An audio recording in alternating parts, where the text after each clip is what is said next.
Welcome. We're here once again this year at LaSalle to take a look at current statuses, trends, and so on in the autism community.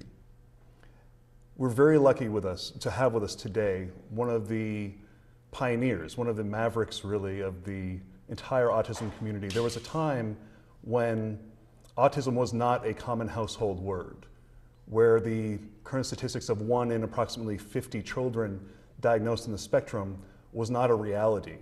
There was a time when those figures were closer to 1 or 2 in 10,000 people, and sometimes even less than that, where autism was a very isolating condition that families faced, sometimes in isolation. That was a time when Temple Grandin was diagnosed, the early 1950s. For those not familiar with Temple Grandin, Temple was born with some developmental challenges. She grew up in a perspective where autism was not really recognized, was not really looked at as in some ways a viable way of living as it is today. She was met with challenges every step of the way. She was lucky enough to have an amazing mother, a mother who really all mothers aspire to be. Her name is Eustacia Culter. We're lucky enough to have with us today Eustacia Culter to speak with us about her trials and tribulations, her successes, challenges, her ongoing struggle to advocate for individuals on the spectrum, to bring families hope, to bring all of us some kind of awareness about what it is to be on the spectrum and what it is that our society needs to do to further the understanding, the awareness, the appreciation of what autism truly is. Her book is A Thorn in My Pocket. She's here with us today to discuss not only her recountings from the book, but also what's been happening since writing the book. We're here with, of course, my esteemed co-host, Dr. Carole Patrylo, and we're hoping that this gives you an insight, a little bit of an insight of what that process from a historical perspective and a current day perspective has to offer us. A couple of years ago, Eustacia was involved in consulting with a movie filmed by HBO called Temple Grandin. The wonderful actress portraying her in that movie was, of course, the lovely Julie Ormond. And amazing account of their struggles, their growing together as a mother and a daughter. Julie, of course, won the award for the Best Supporting Actress. And if my understanding is correct, Eustacia and Julie were at a conference together a couple of years back. Yes. And of course, Julie, being the gracious woman that she is, acknowledged that Eustacia gave up her own dreams, perhaps of becoming an actress someday, to take on the most important role of any woman's life, any person's life, which is to be the parent, to be the mother of a child on the spectrum. And she said, because of her sacrifice, because of the inspiration that Eustacia provided for her, she wanted Eustacia to have the Emmy Award. So we're here today with Eustacia Culter, the holder of the Emmy, Yes. author of A Thorn in My Pocket. Welcome today. Thank you. And yes, I thought it was extraordinary for Julia to give me her Emmy. Yes. And I think I have to fill you in on the story of the title and how it affected Julia, where it came from. Yes, The please. Thorn in My Pocket is not Temple. Yes. The Thorn in My Pocket is identity. And it came out of the fact that I went back to college when I was 35, which was 18 years later. And Theodore Morrison took me into his creative writing course, which was a great honor. And I told him I was anxious because I had been away from college for so long. Now, Theodore Morrison was a great friend of Robert Frost. And he said Frost went to lecturing late in life. And he admitted to Mr. Morrison that it made him very nervous. And he said he always carried something in his pocket that he could touch when he was talking, so he would remember who he was. That thorn is identity. And Julia took that very seriously. She said, every scene that I played in the movie, I always carried a thorn in my pocket. Is that right? So I would remember who I was. Wow. The reason I think it's important is this is what breaks down in families. And yes, you're right, I'm working to guide and support all members of the family where there's autism. And what I see happens is, first of all, a disorientation of identity. If you have a baby who doesn't know who you are, who are you? As I've said many times, a baby needs a mother to know she's a baby, but a mother needs a baby to know she's a mother. Yes. It's a two-way street. Yes. And when that two-way street doesn't work, we are thrown off as parents. We don't know who we are, and the immediate reaction is, I must be a bad parent, and I must be a bad person. So that, I find, lies at the heart of problems that happen in families, is that loss of identity. And well, of course, in you, in the 1950s, the message well, at that you see, it was even very earlier different. than that. Temple was born in 1947, and it was 1949 when I took her to Children's Hospital in Boston. Yes. And they were wonderful there. They did not recommend an institution. They recommended speech therapy. Temple couldn't speak. She went to Mrs. Reynolds for 3 years, 3 times a week for 3 hours each session. And Mrs. Reynolds took hold of her jaw, showed her where to put her tongue, the difference between a B and a P. Temple allowed her to touch her. This was a child who didn't want to be touched. It was one of the problems.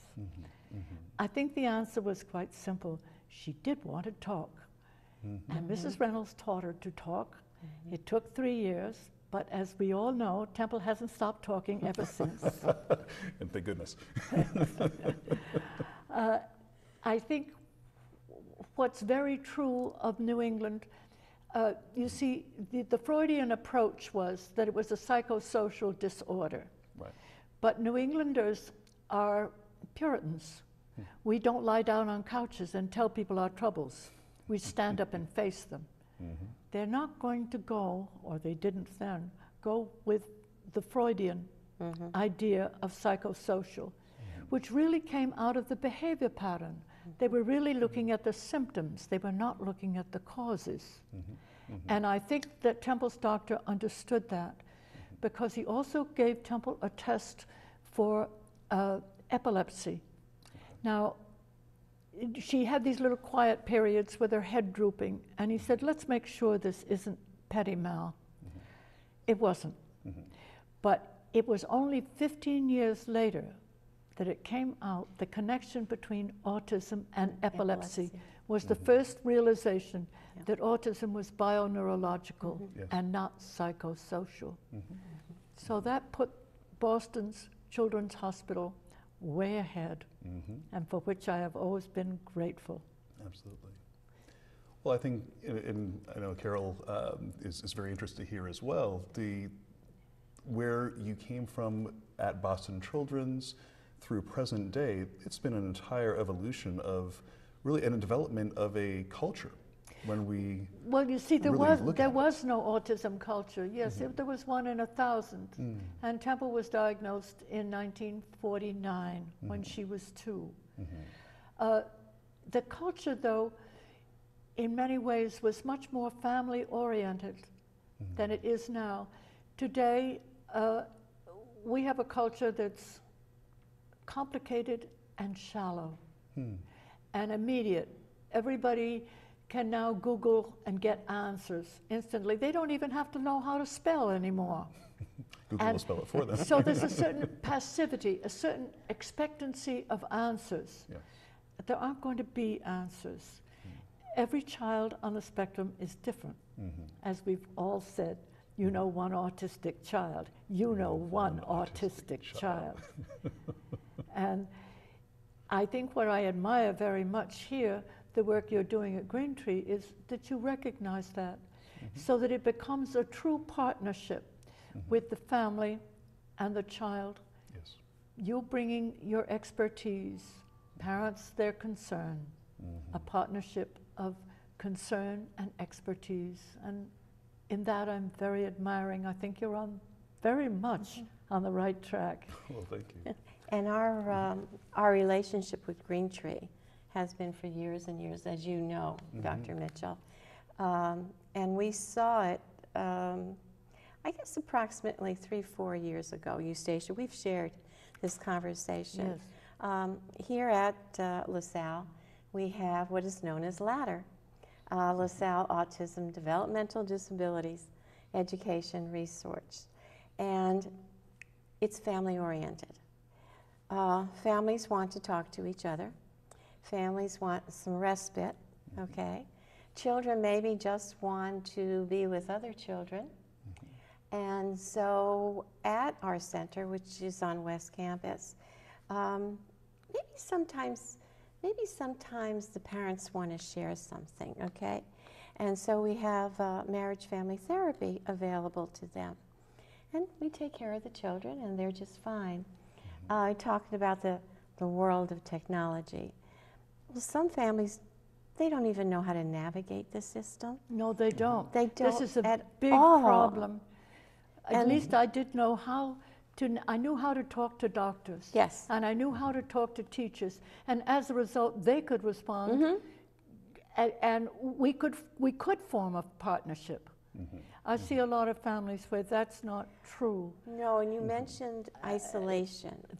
They feel very isolated. And there's some that they don't even leave their house, you know, or take the child to the grocery store and so forth. Well, there's a certain humiliation in that. Their Yes. child may have a meltdown, and then people will look at them and tell them they're bad parents. No. This is, No, but it's not bad parenting. No, I know it isn't, but the parent has to suffer that. And then, of course, what happens is even the mainstream who've accused her of being a bad parent, Yes. they too are thrown off in their identity. You see, where you have a child who doesn't have the neurology that we have to talk to Yes. each other as we're talking right now, that whole communication breaks down. Too much stimuli out there for Yeah. them. And so I guess we're working on strategies, even at home, how to deal with the child. And maybe you want to share what you did with Temple. You started with the speech language pathologist, right? Yes. And that was a lot per week going, 3 hours? That was a lot. Yeah, that's Wow. why I tell it 3 hours, 3 times a week, 9 hours a week. And I remember. Now, the Go other ahead. thing that Mrs. Reynolds did, which I think is very important, yes, speech is important, but that's not all of the picture. It's helping these children to understand that other people have a mind. They don't get the idea that you and I have different minds from each other. Theory of mind. Now, the first step that Mrs. Reynolds gave was Temple had to learn to sit in her little chair. There were other children there, and wait her turn. She had to become aware of other children. And I see in first classes, for maybe you do this here, they will have to hold hands with Yes. each other. Do you do that? We do And that. everybody has to raise their hand together? Yes. Now, you can't do that unless you're cooperating That's with right. the 2 people on each side of you. And try to make eye contact. And make eye contact. It's a whole And social speaking of experiment. eye contact, I loved the teacher who made them draw each other. She gave them sheets of drawing paper. There was a pink sheet and a yellow sheet and a brown sheet. And she'd say, okay, now what color is your friend's face? You pick out which one it is. Then once they picked it out, okay, what color are their eyes? She gave them a blue crayon, a brown crayon, a green crayon. So in this process, they made the pictures, then they hung the pictures up. They were very proud of their pictures. In the process, they had looked at each other for the first time. The whole social learning The social dynamic. exchange. And now, years later, of course, we're putting names on the things that you experienced firsthand, the things that were really developing at that time. Yes, you mentioned portions of visual strategies. You mentioned Yes. social skill development. That's You basically mentioned applied Yes. behavior analysis and discrete trial training, all there All for in It one. was Temple all there. before anybody was writing about this. That's right. It was all there. And then there was a network for which I am so grateful. When Temple did learn to speak, she was nearly 5. She finally accomplished speech.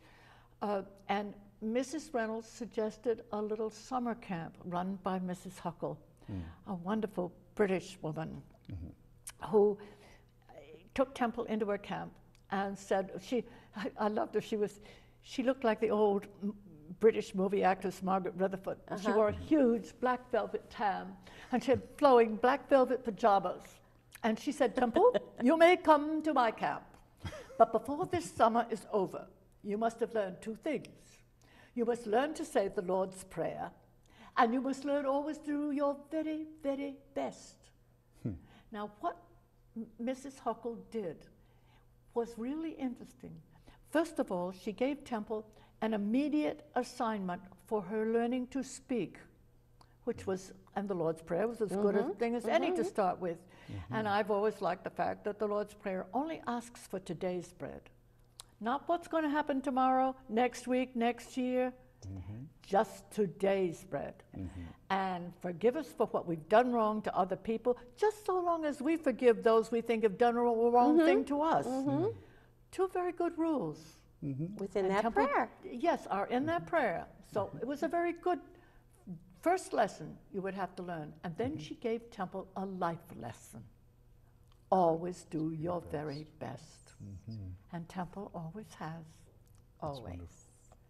And Temple went from like that Mrs. Huckle. story. It's beautiful. Again, these connections. Mrs. Huckle said, if you've got a little country day school, and they understood Temple's history, I think she could go into kindergarten. She will be 5. Temple was mainstreamed at 5 into the Dedham Country Day School. And I sat down, and again, you see, we were able to talk to each other, and this is important. And the headmaster of the school said, yes, we will take Temple. We're educators. It's what we think we should be doing. And then his name was Mr. Everett Ladd. Mr. Ladd turned the problem over to Mrs. Deach, who was in charge of nursery school through 3rd grade. And Mrs. Deach and I decided that we would always talk to each other. This meant that whatever happened at school, somehow mysteriously her mother knew it. And whatever happened at home, my God, Mrs. Deach knew it. And it gave Temple consistency and expectation. Yes. It was entirely consistent, and it worked. But the 2 systems were talking to each other. Yes. The family and education. The family, we were were a talking to partnership. each other. Yes. We were a partnership. Yes. And I so deeply honored them. It meant everything. And I appreciate, Eustacia, that you use the word educators, because we're all educators. That I could have what? That you use the term educators. Yes. That's Well, that critical. was Mr. Ladd's term. We're educators, is what he said. That's critical. And I think if we fast forward to present day, you're still doing that work. You're carrying on that tradition, not necessarily with education. I mean, Temple has certainly exceeded all expectations as far as education is concerned, Dr. Temple Grandin and so on. But you are taking it to the next level. You're developing a relationship between what your experience has been and the autism community, Yes. your foundation. Well, thank you for asking. Yes, the Temple Grandin Eustacia Culter Autism Fund is dedicated to guiding and supporting all members of the family and the organizations helping them. Because you're doing a wonderful job right here With Ladder. helping families. Now what I also see, and that I'm trying to work on right now, is organizations don't know each other. I see them doing splendid work in different parts of the country. They kind of know of each other, but they don't know each other personally. And what I've started doing are a series of conference calls, limited just to 4 people on that call. That includes me, so there are 3 others, because that's a way in which we can talk to each other confidentially about things that nobody wants to talk about. And I feel we have to talk about them, otherwise we can't move the whole situation ahead. Let's not avoid them, but let's figure out by talking privately how to edit what we've said to make it palatable for other people, make it a subject that they can bear to think about. Because many times they can't bear to think about what's happening. And they need guidance. And this, I think we can do organization to organization, taking leaders like you and putting you together in a conversation with somebody from another part of the country. And conference calls are easy to do. Oh, they are. They're easier than Skype because you don't have to be in an expected place. But sometimes this is the opportunity whereby maybe they didn't share before, but now they're sharing now because they're in a very comfortable zone. Yes. That's what I'm trying to create, is a comfortable zone where we can talk about what particular family distresses are happening and how do we help. One of the things I've run into is domestic abuse. Yes. That's a very touchy subject. Very sensitive. And very sensitive, and I only learned about it when mothers came up to me privately. I found when I talk in different places, generally they're in hotels, the conferences, and so I linger and look at the pictures on the hotel wall. And somebody sees that I'm alone, they'll come up to me. And that's when they tell me privately something like domestic abuse. That's how I learned about it. I thought, okay, if that tendency is there in the family, it will be exacerbated by autism. Yes. And sometimes including the autistic child. You know, we have situations, horrible situations that come to light almost every week. There's another horrendous situation of children under siege on the spectrum. That once that pattern of domestic abuse starts to occur, it's passed down, it's delivered upon the child. I know it is, and then the child copies it. It's like, again, the Bible. The sins of the father are visited upon the son, even unto the 3rd and 4th generation. Yes. It's true. And I hadn't, you see, there you're introducing me to an aspect I hadn't thought of, the fact that the child is going to copy this. Yes. Yes, it's going to model the behavior. This is imitation. It's imitation. Yet the parents of behavior, the socialization that they learn from their parents is the model that they will follow. That's it. Without the ability to filter right from wrong in some ways, that if there is a function of that behavior to get what they want or whatever they need or to avoid, that is their behavior. Or to return things to the status quo. And of course they're never going to return to the status quo. Sure. That's part of the problem. It's a whole new world. And I don't know whether all autism organizations ought to have a domestic hotline. I don't know always how to get at, how to relieve the situation. What's your take on it? Well, I wish there were easy answers. I mean, we have plenty No. of questions. Do we have answers? I have Well, the that's questions, I don't have the answers. Exactly. But what's a good way to approach it, at least to acknowledge that it exists? Well, I'd be interested to hear, we only have a couple minutes left, I wish we had more time, but I think that part of that answer lies in the appreciation of diverse neurology. Yes. that we have an opportunity to embrace and take a look at what are the strengths of our children on the spectrum. How do they grow up to be adults and positive contributors to society? Well, Maybe you could speak to that. It couldn't be more valuable that we must take note of the diversity of us, and that's valuable. And lots of times we have children that are a little quirky. Just give them a little boost. That's all they're going to need. Yep. And if we pay attention, we can. I think of Temple. Every step along the way, from the time she was 2 till she got into graduate school, people helped her. Yes. And helped me to understand. Like, for example, going to college. Temple wanted to go to college. The question was, could she? Could she manage the exams for college? Now, she went to the Hampshire School, which was a high school for teenagers with autism. Franklin Pierce College was right nearby. The two men sat down and talked together about how they would get Temple into Franklin Pierce. It's wonderful. And they did. And she graduated with honors, 4th in a class of 400. Quite a legacy. Eustacia, I know here on campus, and I know you do it with Green Tree and in your practice, but it's always looking at the strengths of the child. Why we have to stop focusing always on the needs. No, it's the strengths. And I think thank that's you. a That's wonderful. a valuable point. Let's go for what's strong. Absolutely. So I think that I wish we had more time. Let's leave it at that wonderful place. We are at a place of strength within the autism community, hopefully sharing that with everyone out there today. Thank you so much for joining us. Hope to see you next time.